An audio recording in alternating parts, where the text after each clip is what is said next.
I think the biggest thing to talk about is just things that we weren't able to cover.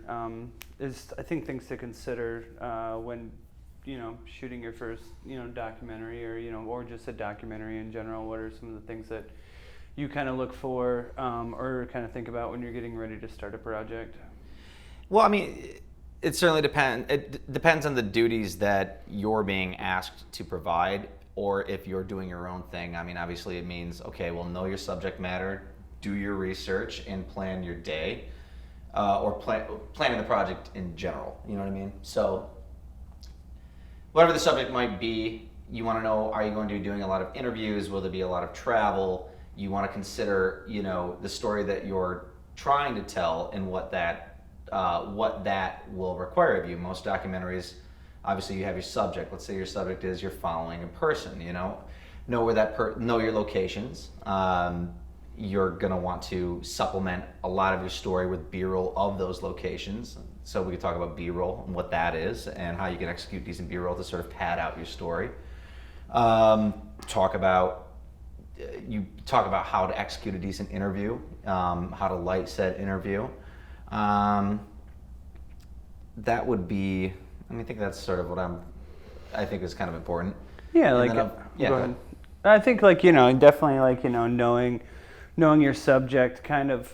It's documentary is kind of a weird world because it's like sometimes you're like, oh, I want to know the story that you told, but I think it's you learn it kind of on the fly. Like you have like a general idea, but I think the big thing is to like kind of keep an open mind when doing something like that, because documentaries kind of take you in a lot of interesting avenues. You meet a lot of interesting people. Well, that's the thing. Like the nature of documentary is sort of a follow and find it. So you don't want to lose sight of the organizational elements of production that will make it function properly and also make it a quality piece. So yeah, while you are trying to figure things out as you go, make sure you're executing the kind of disciplines and theories and actions that that you would execute on a narrative film. So you still want to consider pre-production. So once you've got your subject, you sort of decide how you're going to film it. What are you filming with? If you're on a larger documentary production or any production, you'll have a little bit more budget to play with. So what camera are you going to use? Does that camera facilitate the kind of needs and requirements that this particular documentary will ask of you? So if you're a single shooter, you're going to want a decent on-shoulder camera, or if you're trying to be a little bit more clandestine, you're going to want a smaller camera, like your Blackmagic Pockets, or a smaller mirrorless camera, or an HDSLR, something like that, right? Mm-hmm. So what would you recommend when you're considering cameras for your production? I think the biggest thing is just like the camera that's going to get you kind of like everything that you need. I guess it just depends on really. The best camera is the one that you have access to. Right. So if you have to do on an iPhone, there's nothing wrong with it. You know what I mean? Just do things like to up that. If you're going to choose like a DS or if you're going to choose an iPhone, make sure you have better audio. So invest in your audio. Make sure that you maybe buy like a program that gives you a little bit more control over your camera phone, because that's a big thing. Is that you just sometimes you don't have a lot of control over it, because it's designed for basically like for if you just pick that phone up and you took a picture, it's going to look decent. And sure. It does a lot of things. Naturally, some for the better, some not so great. To me, like when I'm choosing a camera, like the biggest thing is like for documentaries, is it heavy? Is it gonna give me a decent picture quality? Am I gonna be able to use the lenses? Like a lot of the times, like I own a lot of gear, so it's like I can use these lenses. You know what I mean?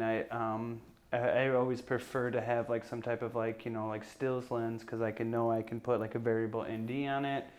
And that way I can at least control the light while still keeping in that certain area of like would like to shoot this at a 2.8. I don't want to have to shoot this at an f/22.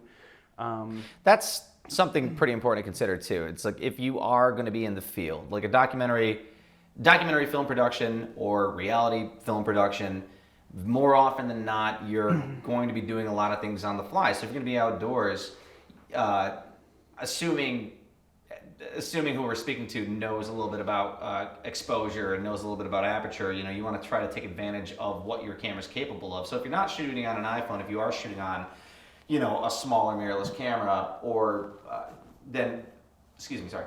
If you are shooting on like a smaller mirrorless camera, those generally come basically built so that you can point and shoot and digitally affect your aperture or affect your aperture at the lens.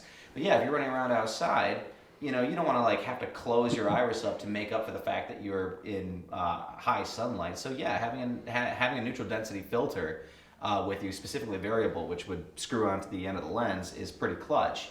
But if you have a little bit more of a budget and you can shoot with, say, like an ENG style camera, or at least, I don't know, like, what would you call it? I think it's like an ENG. Like, I mean, they're just a more professional camera, something that has like a built-in. So you're like your Canons, your Sonys, your Blackmagic Ursas. You know what I mean? They've got the built-in NDs. It's kind of becoming a thing. I think even like the Panasonic little EVA one. The Canon C200, and these are like Sony FS7s. Yeah, these are way cheaper cameras than what they used to be. Like entry level is like $6,000, but it's like to rent that, it's not as much. You know what I mean? It's like a couple $100 here and there. I mean, that's something about film production that you don't learn about until you actually get into it. But yeah, you can rent your gear, and more often than not, productions are going to provide a budget so that you can rent the gear that will facilitate the best use of your time and the best quality image. So generally speaking, if you're on a run and gun shoot, you're going to want to buy or rent a body that has built-in NDs, that also has a decent clean range of ISO so that you can shoot in low light, because you're not going to have the opportunity to stop down and light that often. You can buy onboard light panels that usually screw in onto the top of the camera, and you can pop those on. But let's say that looks a little, I don't know, flat and newsy. Yeah, it just looks. Yeah, it looks like you're shooting the news. I think that's a thing that a lot of people don't realize is that you can put your money into this project. Like it is your project, you can. Rent the camera, borrow lenses, lens rental. And they're like really cheap. Or you've got your local places around here that you can rent from. They'll usually require you to have some type of production insurance. Or there are colleagues that you're gonna as you get into production, you're gonna meet cats who own stuff, and they will rent to you. And there are things like ShareGrid. Yeah, ShareGrid is the Airbnb of gear rentals these days, similar to like lens rentals and borrowed lenses, like you were saying. So you have avenues to get the gear that will give you that will facilitate the best way to execute your production. Like it's not out of your reach anymore. It's very, very easy to get the things that you need, to get the equipment that you need that will give you the best possible image and give you the best possible execution of your production. So those are things to consider. I mean, it's pretty simple. Yeah, and I think that's the biggest thing is just people just don't know that it's out there and know that it's so easily available. Anything from lights to lenses to cameras. You know what I mean? And it's God, just think about it. Like 20 years ago, was it 20 years ago, where like people were putting like the whole productions on credit cards and buying films and stuff like that. But those are things that got them noticed. These were investments in their career that they made. Right.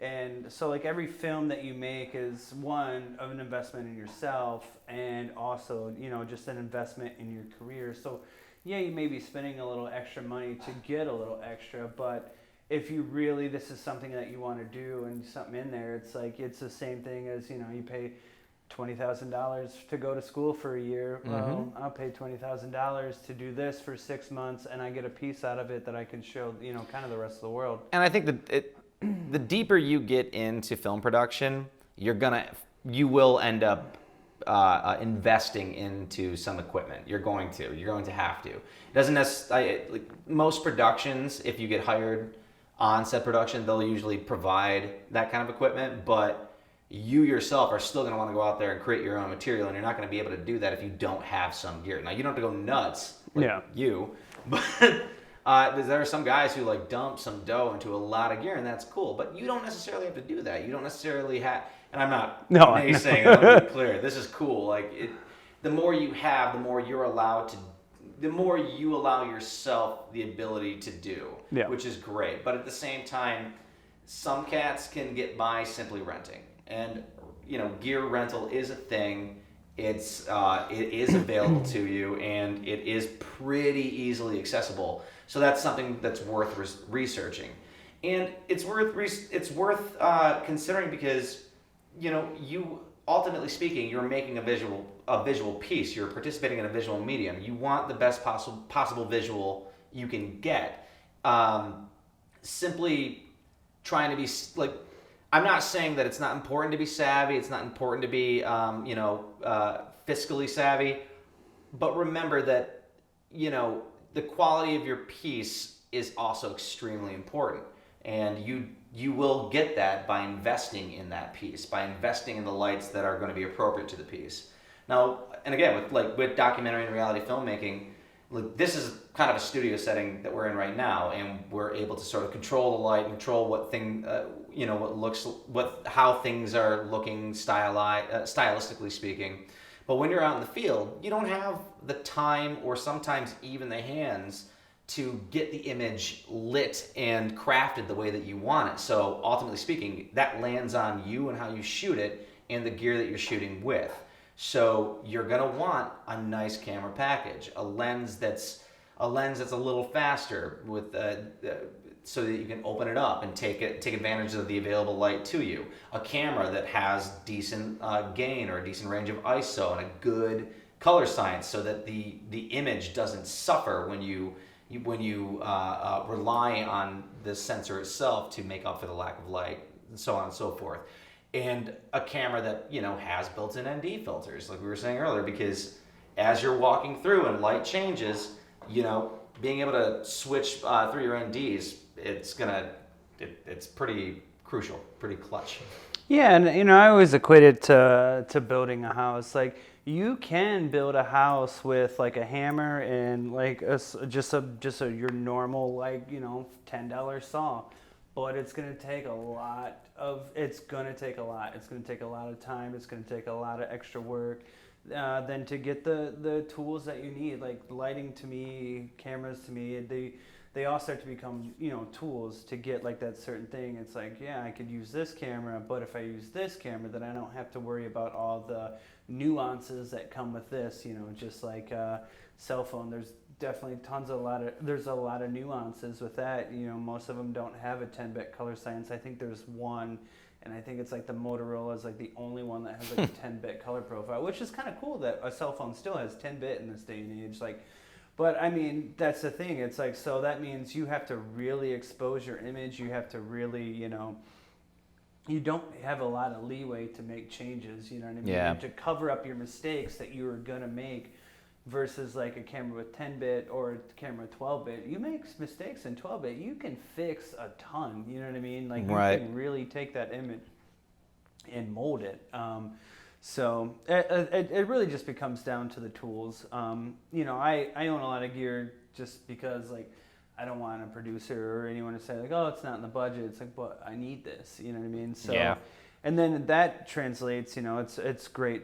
I get to rent it now, you know what I mean? So that's right. The thing. It's like when you do spend that money, when you do make that investment, it makes you more valuable to others, and yeah, it just gives you the ability to make a little extra income. And if you make a little extra income, you get to a point where like, oh, this is what I can do. This is the only thing that I can do. Mm-hmm. It makes you more available, gives you more opportunities, and it just kind of has like a snowball effect. You know what I mean? And we should clarify that real quick. Look, so. The reality is, when you start freelancing in film and television production, it functions like so. You tend to get called and hired for a job based on, okay, if you're a camera operator, you get hired as an operator, or as a director of photography, you're hired as a director of photography. The production contacts you. They want you for that specific position.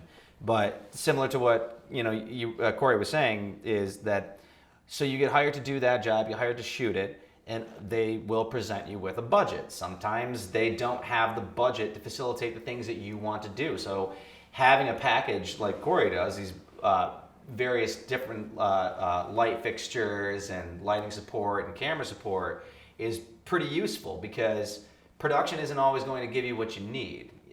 So having a nice camera and lighting package on your own will allow you to execute the image that you want. You're always going to be sort of, I'm trying to think of the right words. You're always going to be in a bit of a bidding and negotiation war with the production that's hiring you. They have a budget that they can work with, and that doesn't necessarily mesh with what you want to execute visually. So it helps to have lights and to have a camera that does what you want to do.